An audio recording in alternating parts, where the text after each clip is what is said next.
measured $600,000 in a mortgage-free house. A smaller home you would genuinely accept costs $350,000 in the same broad community. You have $250,000 invested, and the portfolio-only answer says you probably need another decade of work. The apparent gain from moving is $250,000. It is not the real answer. After transaction friction, the usable equity may be closer to $190,000 to $202,000. Combined with lower housing costs, that move could create roughly $13,000 to $20,000 of annual retirement room. That may represent 3 years of progress, 10 years, or almost none. The outcome depends on whether the price gap survives the sale, whether the smaller house is genuinely cheaper to operate, and whether new financing quietly eats the benefit. And no, owning the larger house is not a character flaw. You may love the space, the neighborhood, the garden, and having room for family. The purpose is not to shame you into a smaller floor plan. It is to find out whether one address is holding more retirement time than you realize. That question matters in 2026 because housing is sitting in an unusual position on a lot of American balance sheets.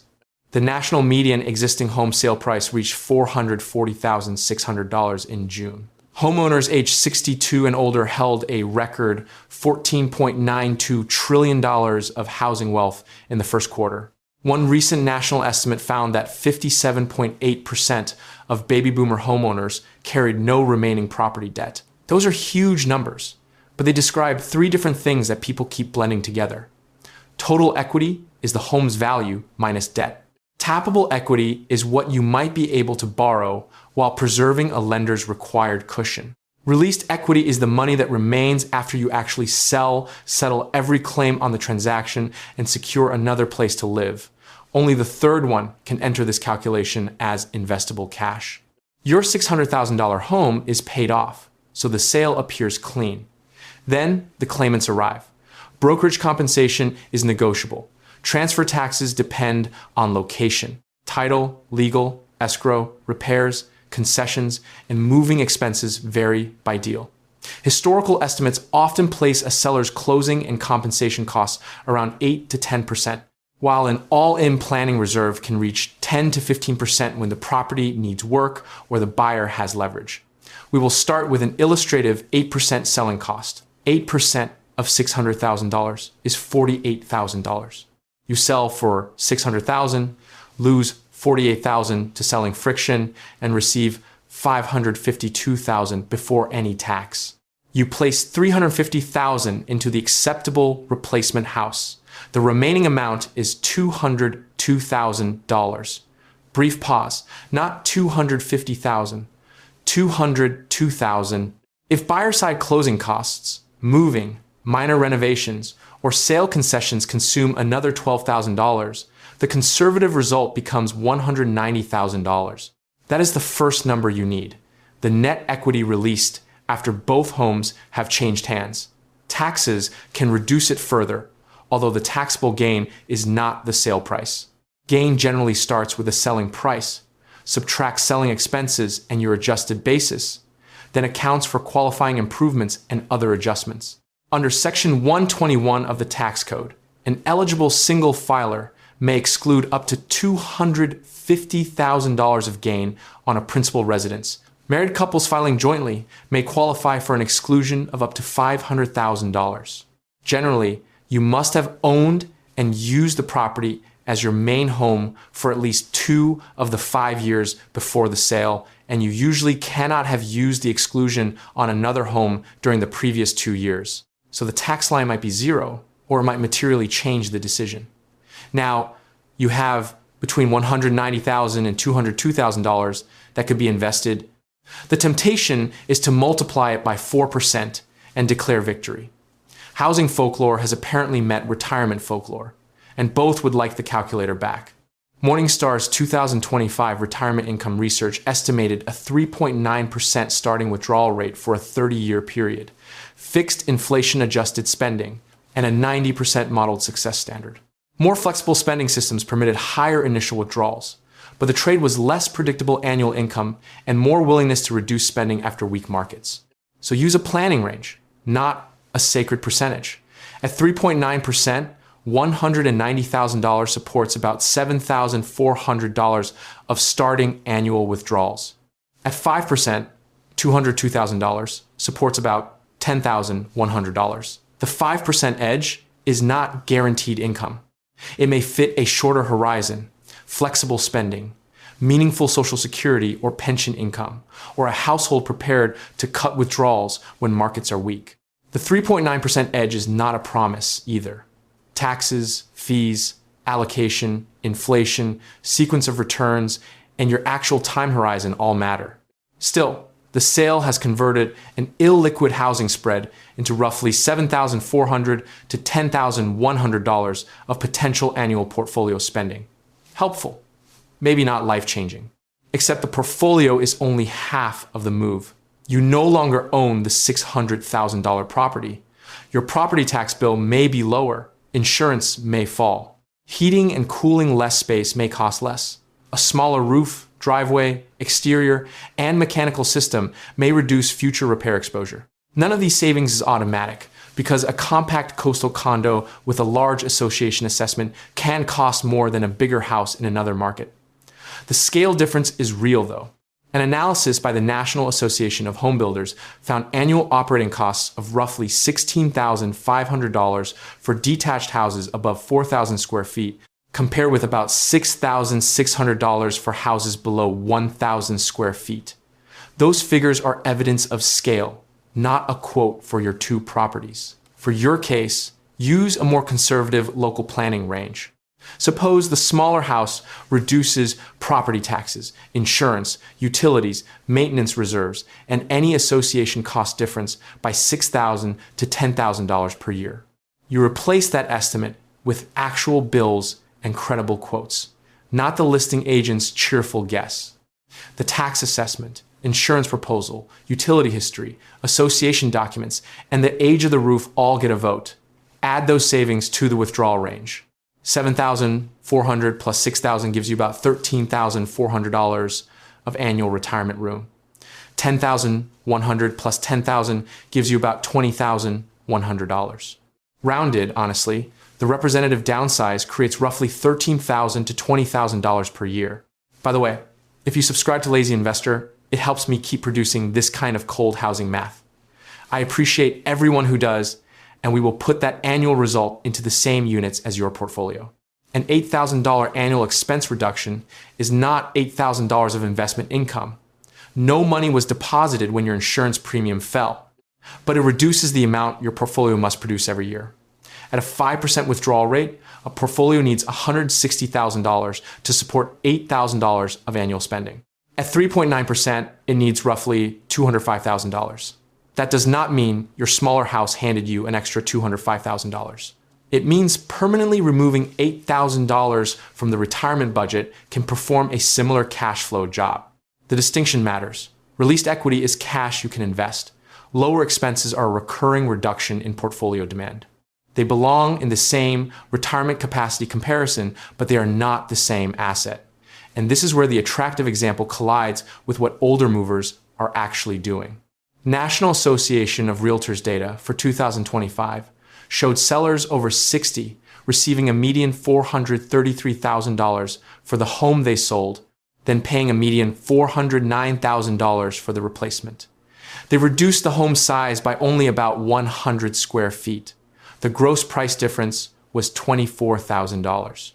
An 8% cost on the sold home alone would be more than $34,000. Before replacement, closing costs, moving, or renovations, the entire apparent gain could disappear. That household moved. It may have gained accessibility, proximity to family, a better climate, or a house that fits the next phase of life. Those are legitimate wins. Financially, however, it did not produce the kind of retirement capacity event we are measuring.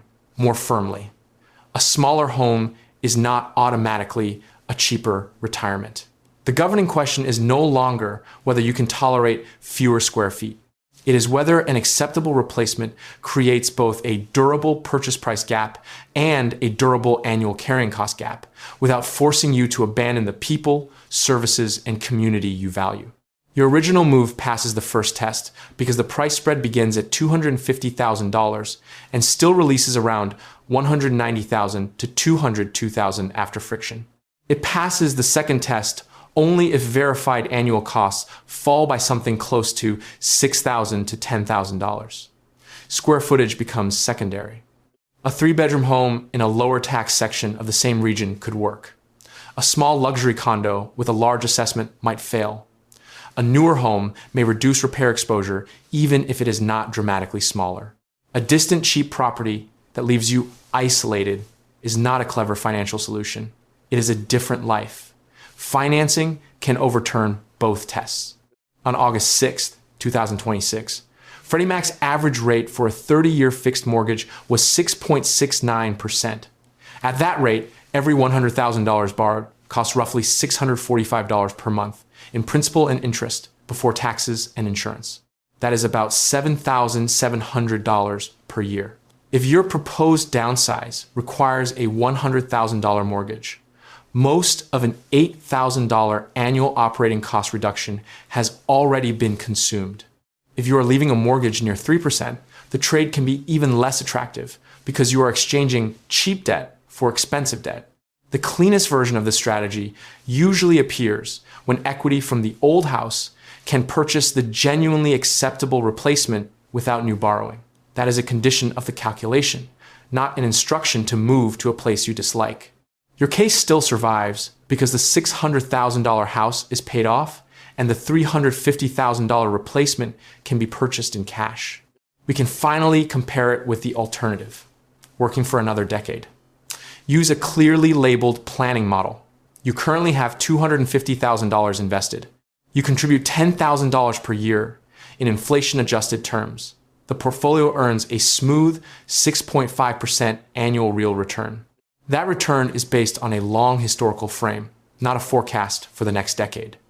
After 10 years, the original $250,000 grows by roughly $219,000. The 10 annual contributions, including their assumed growth, add about $135,000. Your incremental progress is approximately $354,000. The model says another decade of work adds around $354,000 beyond the starting balance. Actual markets will not arrive in a smooth line. Taxes, investment fees, asset allocation, contribution timing, and a bad sequence of returns can produce a substantially different result. The number is a comparison denominator. It tells you what the work path is trying to reproduce.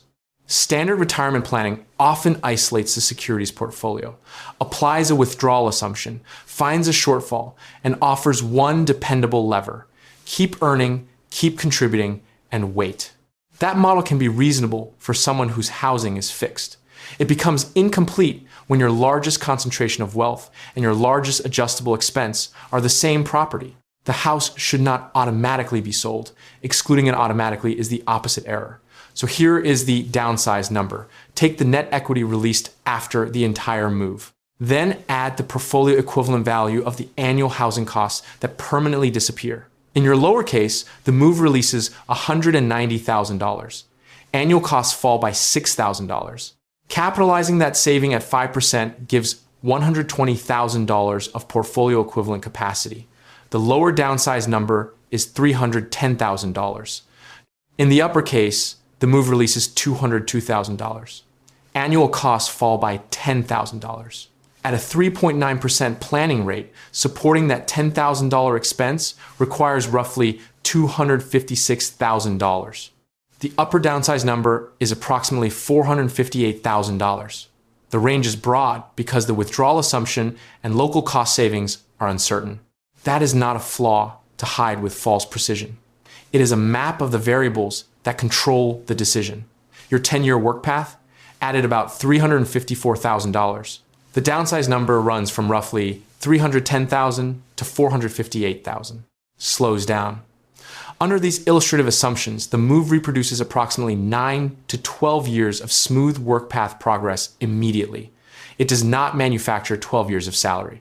It converts trapped equity and permanently lower spending into retirement capacity comparable with what 9 to 12 years of contributions and growth were expected to add.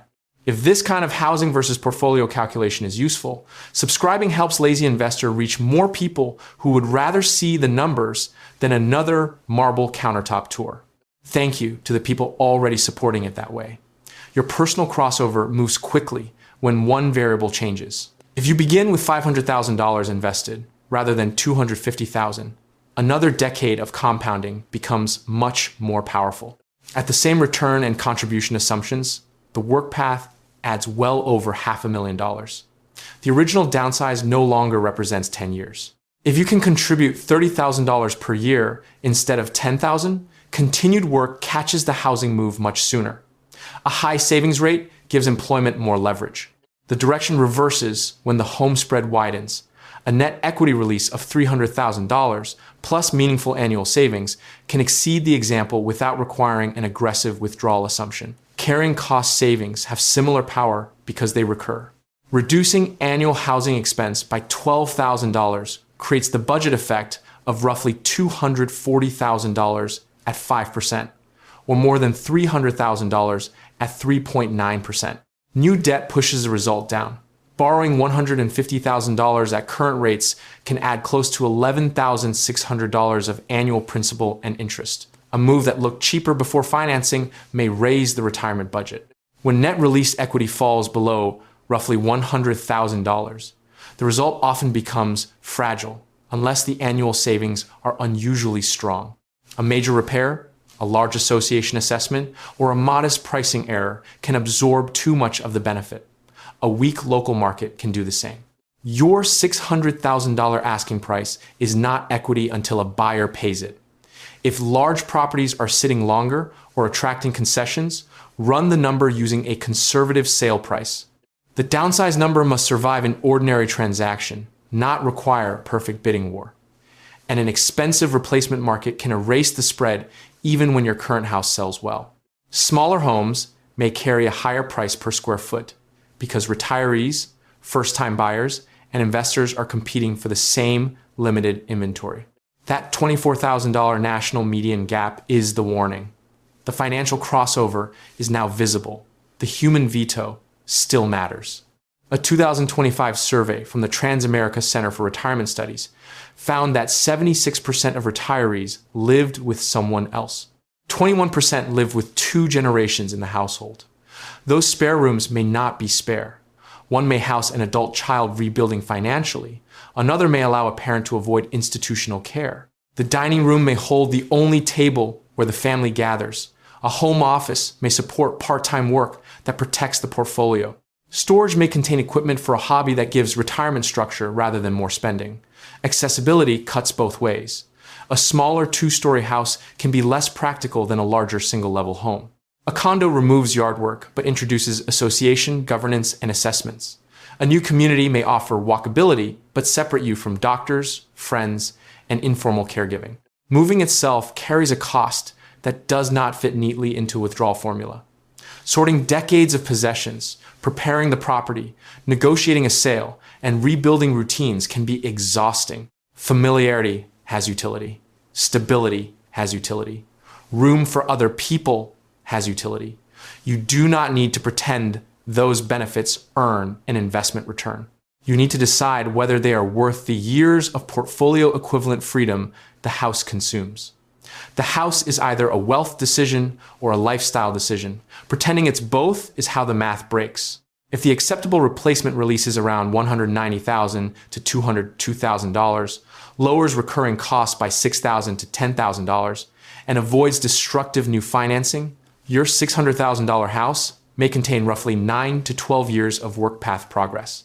If the spread disappears inside transaction costs, the annual bills barely change, or the move removes something central to your family life, keeping the house can be the rational choice. Quietly. Calculate what the move releases. Calculate what it permanently removes from spending. Then ask how many working years would be required to reproduce that capacity. The downsize number is not the size of the house you leave. It is the amount of your remaining life you can recover without giving up the life the house was meant to support see you leave. It is the amount of your remaining life you can recover without giving up the life the house was meant to support.